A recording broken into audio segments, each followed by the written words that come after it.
what it means? Yes, good touch is a touch that makes us feel safe and happy, like when our parents hug us or hold our hand.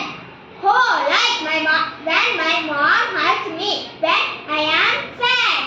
Exactly, that is good touch. What is bad touch?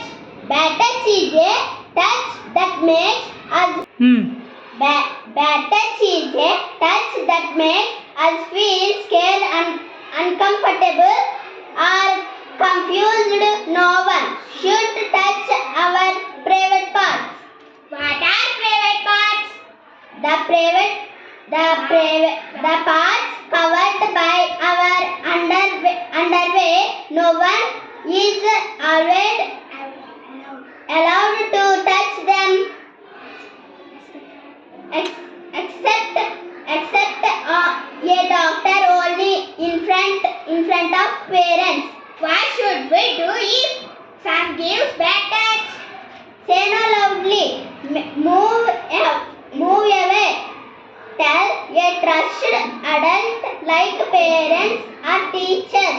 Even if the person says don't tell anyone. As we must always feel our safety in